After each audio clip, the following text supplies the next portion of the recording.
tillery. In a wilderness emergency, knowing how to build a fire could mean the difference between life and death. I say this because hypothermia is a big killer in the wilderness.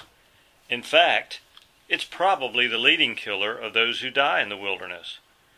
But fire can prevent death because fire provides warmth, and warmth maintains life.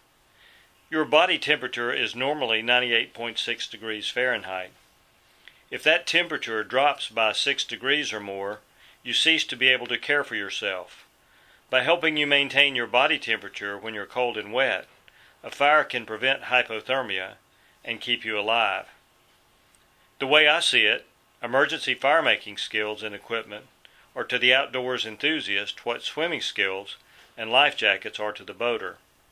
In an emergency, if you don't have them, your chances of surviving are greatly reduced. Now, most of us know how to start a fire.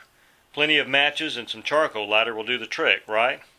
Sure, that works on the back patio, but in the wilderness, matches have a way of getting wet, and most people I know don't lug around cans of charcoal lighter all the time. In many wilderness situations, you have available only what's in your pockets, and maybe what's in your boat. So let's see how we can make use of what we might have. To start a fire, you need tinder, kindling, fuel, and an igniter. Tinder is material that catches fire easily. In Florida, the best tinder I know of is sable palm fiber. And I say this because it's usually so readily available. Sable palms grow just about everywhere in Florida. Here's a clump of it here. You only need a few sparks to hit this, and you have an instant fire. You find sable palm fibers from, well, sable palms. See this tree? Behind the boot jacks that attach to the fronds to the trunk, you'll find lots of the brown fiber. What's useful about this stuff is not only is it easily ignitable, but even on the wettest of days, you can usually find bone-dry fibers by digging your fingers deep into the boot jacks. Another great tinder is dried cattail fuzz. You must use the dry fuzz and not the green fuzz of springtime. Here's a good example of very dry cattail fuzz. When a few sparks hit this stuff, it ignites almost like gasoline. Kindling can be small, dry twigs ranging from the size of a pencil lead up to the size of a pencil. Dry sable palm leaves make decent kindling. They burn fast, hot, and can help ignite thick twigs. Fuel ranges from small sticks about as big around as a dime to large logs. Good starter fuel is sable palm branches. They catch fire quickly. As you are starting to see, the sable palm is a pretty handy tree to have around. Indigenous peoples on this peninsula have known of its qualities for centuries. Finally, fuel can also be large logs. This wood is heart of pine, known by old Florida crackers as fat lightered. It's loaded with aromatic pine sap.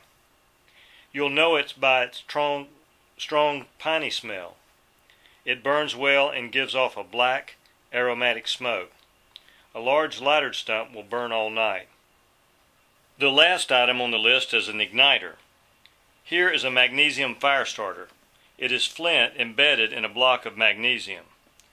To start a fire, just scrape a knife across the flint, aiming the sparks at your tinder.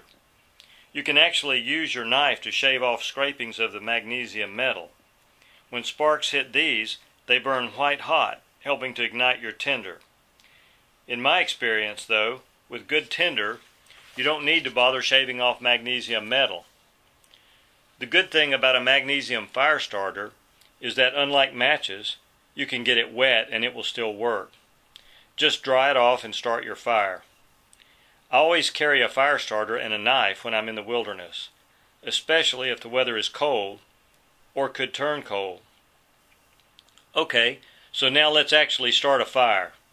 Assembling our materials, we have, as you can see, tinder consisting of sable palm fibers and kindling ready to go.